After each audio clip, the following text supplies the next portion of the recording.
Arsinoe, lo votaron muchos latinos a Donald Trump. Sí. A ver, ¿cuál es tu primer análisis y si sentís que puede venir una expulsión de mexicanos de los Estados Unidos? Sí, bueno, mira, yo estaba escuchando hace unos días justamente una observación que me indignó un poco. Decían que los latinos habían sido responsables del triunfo de Donald Trump. Y si te das cuenta, uno, si hace un escrutinio de los medios de comunicación, encuentras como que ambas lecturas. Uno, que fueron los blancos desposeídos, o bien que fueron los latinos los que definieron la elección. Y en realidad, digamos, esos dos actores, junto con una serie de elementos adicionales, que naturalmente fueron lo que desembocaron en el triunfo de Donald Trump. Pero es mucho más complejo esta situación. Muchos analistas desde hace 4 o 5 meses anticipaban el triunfo de Donald Trump. Yo mismo por ahí en alguna oportunidad escribí un artículo en el que decía que me parecía que Hillary Clinton, especialmente para los intereses de la región, era más peligroso que Donald Trump, ¿no? Y atrás de ese, claro, yo no estaba haciendo una apología de ese personaje pedestre e impresentable, ¿no? Yo lo que estaba diciendo es que para la región era más peligroso porque Hillary en cierto sentido implica un control que viene ya desde hace cerca de 20, 30 años. Y la estimación incluso de otros estadistas es que con Trump se podían relajar esos controles desde Estados Unidos en América Latina. Es una lectura que uno hace en el marco de la coyuntura. Lógicamente. Cuando veíamos a un Donald Trump que estaba montado sobre una estructura metálica y el muro, digo, un corto que parecía publicitario y que tenía que ver con la previa a las elecciones. Digo, como mexicano, ¿cómo te cayó ese corto en el que aparecían hablando con el candidato republicano con muchos interrogantes que se le planteaban a los mexicanos? Claro, en general ha sido muy humillante e indignante toda la campaña de Donald Trump para los mexicanos. Y yo también por ahí he escuchado algunas observaciones de otros connacionales que minimizan incluso algunas de estas observaciones, sugiriendo que no necesariamente se van a cumplir durante su gestión. Y eso es cierto, o sea, no necesariamente se van a cumplir durante su gestión, pero lo que comentábamos hace un momento en el corte, a mí lo que me preocupa es la cuestión social, o sea, la tensión que genera estos discursos de odio racial dentro de Estados Unidos, especialmente para muchos mexicanos que tenemos familia de ese lado de la frontera. Empiezan a explotar pequeños focos de los que fueron guardando en campaña, y de una tensión racial, de odio racial que está alojada desde hace muchos años. Hay que recordar que incluso durante la administración de Obama se registró la tasa más alta de homicidios de odio racial o de policías blancos contra afrodescendientes. Entonces esta situación es algo que ya se viene acarreando desde hace muchos años, y lo que hace Donald Trump es en cierto sentido capitalizar, ¿no?, esas situaciones en Estados Unidos de odio racial y de xenofobia, y se traduce eso en un éxito, un triunfo electoral. ¿Crees que son hechos aislados, Ana, lo que está sucediendo del momento en el que se conoció que Trump fue electo? Bueno, de hecho, unas horas después empezaron a aparecer en las redes sociales. Yo sobre todo lo vi en las redes sociales como denuncias de que a una chica musulmana le habían arrancado el velo mientras estaba haciendo la cola en el supermercado, o que en una escuela habían acosado a un chico por ser negro o por ser latino, o empezaron a usar la palabra nigger, que en inglés es muy ofensivo, llamar a un negro nigger, y diciendo venía a lustrarme los zapatos. Empezó a viralizar como que estaban ocurriendo esas cosas. Yo creo que hay que ser cauto también, porque tranquilamente pueden ser rumores. o un efecto inmediato. Un efecto inmediato. Pero sí es cierto que estos discursos más asentados desde el Poder Ejecutivo, como va a ocurrir, pueden envalentonar. A ver, Trump no hizo que nadie fuese racista, no inventó el racismo. Eso evidentemente ya estaba alojado en parte de la sociedad. Estados Unidos es una sociedad muy racista. La mitad de los votantes lo respaldó. Entonces, sí, de todas maneras, también hay que ver, porque a veces dice, ganó porque es racista y porque la gente es racista. Ganó por otros motivos. Yo creo que primero está la economía, primero está que él buscó estos votantes blancos desafectados de cierta edad que trabajaban fabricando cosas, y que las fábricas se fueron a México, se fueron a otros lugares por los tratados de libre comercio que empezó la era Clinton al interior del país, y regiones que quedaron profundamente empobrecidas y a las que el gobierno de Obama no dio soluciones. O sea, hasta hace poco la presidencia o las presidencias de Obama eran ilustres, impecables, pero hoy empieza a verse una economía con necesidades. Fue buena su campaña y es lo que decíamos cuando recién empezó. Ajá. Este bloque, evidentemente, yo lo veo mucho en los medios, algo se les escapó, esa seguridad que tenían de que incluso las estadísticas muchas veces Hillary iba atrás y seguían, no, en este país no podemos votar a un personaje como Donald Trump y bueno, ocurrió. Transformó a favor a aquellos medios que estaban en contra y a los encuestadores y a todo. Ahora, sí. Si el racismo fuera la única clave explicatoria como algunos medios señalan, no hubiera sido posible el triunfo de Obama hace 8 años. O sea, aquí lo que llama la atención es que hace 8 años gana el primer presidente negro y 8 años después triunfa algo que representa en términos de valores o de antivalores exactamente lo opuesto a Obama. ¿Y qué era la consigna que acompañaba o que escoltaba a Obama? Hope, esperanza. Entonces esto también viene precedido por un desaliento, un desencanto con una propuesta política que prometía mucho y que fracasa en todos los renglones sociales internos en Estados Unidos y en materia de política exterior. ¿Le interesará mucho o poco relacionarse con otros países? Le digo, siempre se habla de si la presidencia Trump puede favorecer o no a la Argentina. Ahora, da la sensación que va a estar pensando mucho en Estados Unidos, mucho en recomponer lo que él considera que se ha transformado de mala manera, y poco de lo que piensen o hagan los otros países, ¿no? A ver. Esa es un poco la lectura que se hace, ¿no? No sabemos hasta dónde, porque si algo hemos visto en los últimos 20, 30 años, es que también el poder de los ejecutivos se ha ido debilitando y han ido cobrando más fuerza el Poder Judicial, el Congreso. Y el sistema de Estados Unidos, el sistema político, es un sistema de contrapeso. Entonces no sabemos hasta dónde pueda llegar a impulsar la agenda de Trump o del círculo cercano de Donald Trump. La apuesta, según dicen por allí, de los rusos y de otras potencias en el mundo, es que preferían la presidencia de Donald Trump, insisto, por lo que comenté hace un momento, porque se relajaban los controles imperiales. Ajá. Por ejemplo, Hillary Clinton históricamente ha sido alguien a favor de los intervencionismos en el extranjero, digamos, ella es como una halcona en ese sentido. Y Donald Trump parece que va a ser más aislacionista en ese sentido. Él, por supuesto, una de sus promesas de campaña era terminar con ISIS, bombardearlos, hacer un bombardear de alfombra. Decía, ¿por qué no los bombardeamos? Y listo, se terminaría el problema.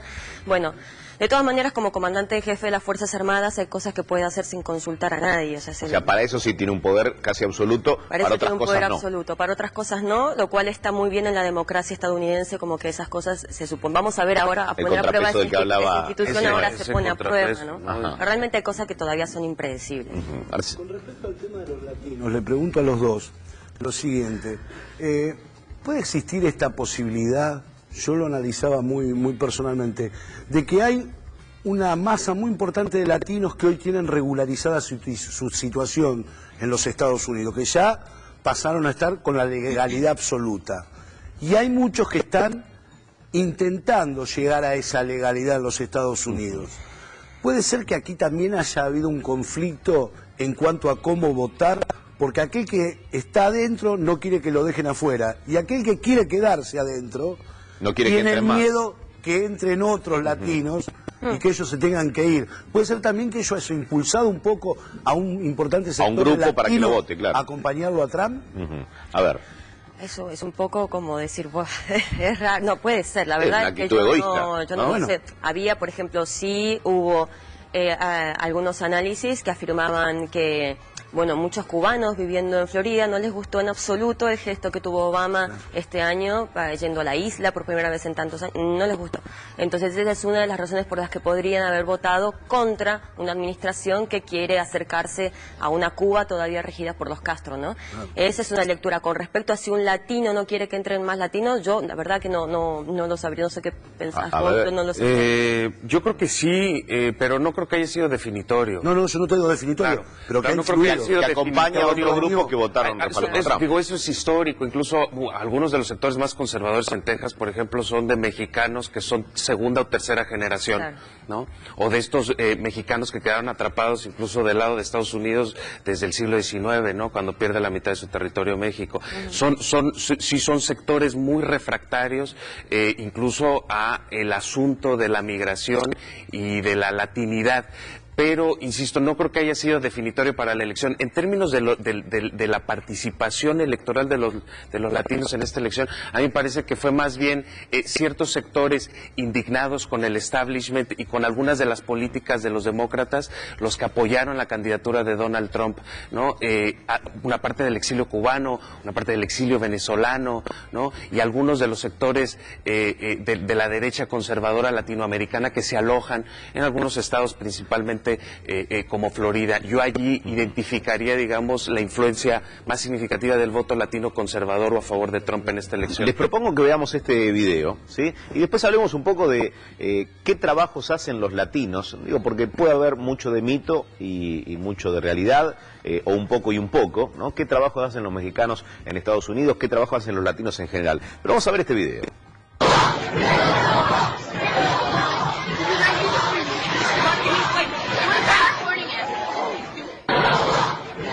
Bueno, esto es una pequeña muestra, unos pocos segundos, de un grito de construyan el muro, sino de que, contanos qué es esto, de qué se bueno, trata. eso es justamente a lo que yo me refería en un primer momento. O sea, a mí lo que me preocupa es este tipo de tensiones que se va a generar. Son chicos que griten que levanten el muro. Ya de por sí los mexicanos están sistemáticamente expuestos a vejaciones y actos de racismo y discriminación en Estados Unidos.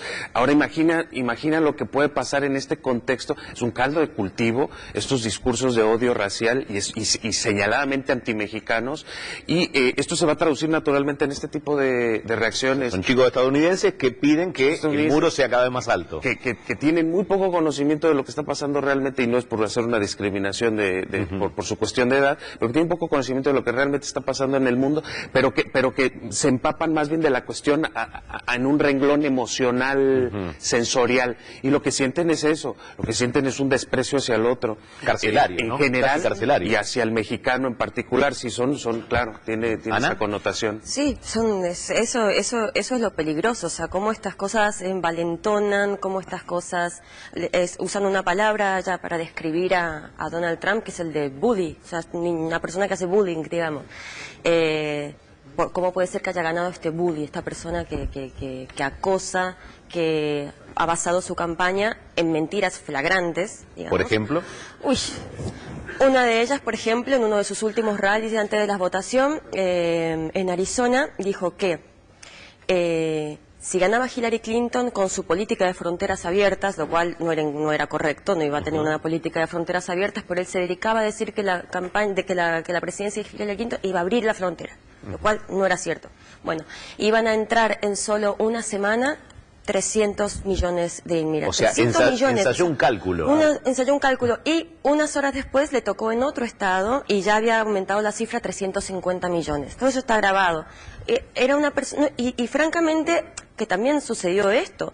O sea, montó una campaña en mentiras, en exageraciones, en conspiraciones, en paranoia. Un montón de periodistas y de medios no hicieron más que desmentirlo, se dedicaron todo el tiempo a desmentirlo y no importaba que lo desmintieran. O sea, Franco, no tuvo efecto que lo desmintieran, tuvo efecto en la que gente mintieran. entró, el mensaje, aunque fuera alocado pensar del ingreso de 350 millones de personas. Era más esa actitud de si esto ocurre igual yo voy a estar aquí para evitarlo. Es una cosa que todavía tiene que ser estudiada. Cuando hablan de bueno, ¿en qué sentido prende un discurso paranoico? Los discursos paranoicos prenden, como decía acá Arsinode, que prenden por un lado completamente emotivo, por un lado completamente irracional, y en momentos de crisis, en momentos en que la gente necesita un líder o se siente insegura o siente que ha estado postergada durante años, esos discursos gustan, esos discursos prenden como la hiedra rápidamente. Él también fue muy astuto. O sea, fue provocativo, astuto, inteligente, y una candidata demócrata que quizás se movió en la tibieza, ¿no? Durante toda la campaña, aprovechó todo, absolutamente todo. Sí, y además Hillary para los demócratas tampoco era la mejor candidata. O sea, este año muchos demócratas dijeron no voy a ir a votar. O sea, como si en las elecciones siempre están bastante peleadas, siempre con el sistema que tienen, no es que hay millones de votos de diferencia en Estados Unidos, por su sistema electoral tan peculiar.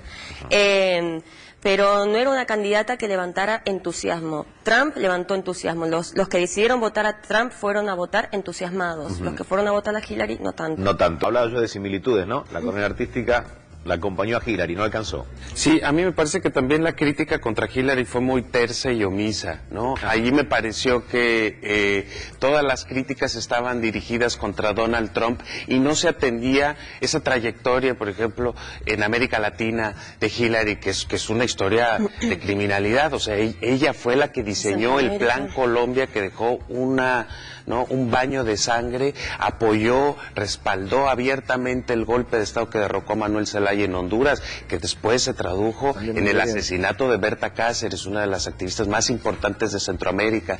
Se sabe que es coautora de la reforma energética en México, que beneficia a todas luces a las empresas petroleras estadounidenses en detrimento de la industria nacional. Entonces, a mí me llamaba mucho la atención que múltiples sectores de este cosmopolitismo estadounidense apoyaran sin un ápice de crítica la candidatura de Hillary Clinton, ¿no? Eso incluso me pareció hasta un poco, yo diría, indignante, ¿no? Para el votante y para el ciudadano común. Hoy es anecdótico, ¿no? Hoy es anecdótico. Hoy es una mera cuestión anecdótica, claro, sí. Claro que sí. Uno de los caballos de campaña, digamos, con respecto a la política exterior de Hillary Clinton, que utilizaba una y otra vez Donald Trump, no tenía nada que ver con América Latina, pero sí con Medio Oriente. Entonces siempre jugaba la carta de que Hillary había apoyado la invasión a Irak tras los atentados del 11 de septiembre, lo cual es cierto.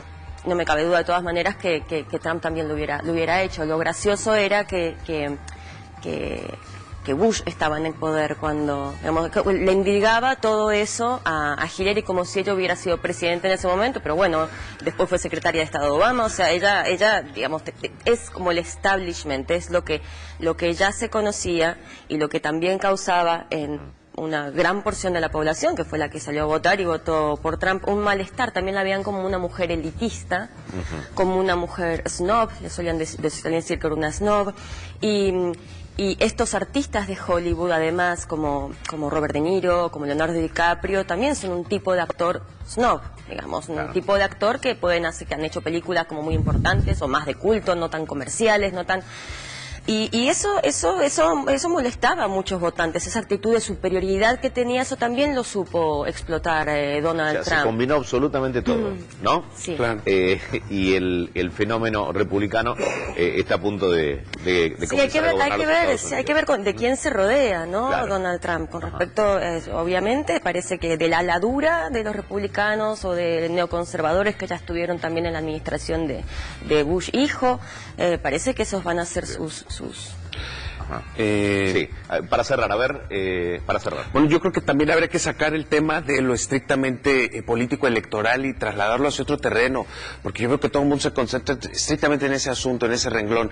Es una cuestión geopolítica. Si ustedes se dan cuenta, hay un conservadurismo a la alza y un nacionalismo a la alza, y a las grandes potencias en esta época les está permitido un proteccionismo. Ahí está el ejemplo de Brexit y el ejemplo de Donald Trump. Es decir, para mí Brexit más Donald Trump es igual al fin de la globalización ideológicamente entendida, ¿no? Pero cuando un país periférico o marginal decide salir, por ejemplo, de la Unión Europea, de este integracionismo de la globalización, como Grecia, allí todas las fuerzas, ¿no?, y bloques dominantes de poder frenan su salida. Entonces, en el caso de México, con el Tratado de Libre Comercio de América del Norte, probablemente pase lo mismo, que los capitales estadounidenses sigan invertidos en México, pero que los capitales mexicanos que escasamente entraban a Estados Unidos ya no van a poder entrar, ¿no? Entonces se reproduce agravada la relación de desigualdad México-Estados Unidos. Arsinoe, muchísimas gracias por haber venido. No, al contrario, te agradezco la invitación. A ustedes. Gracias.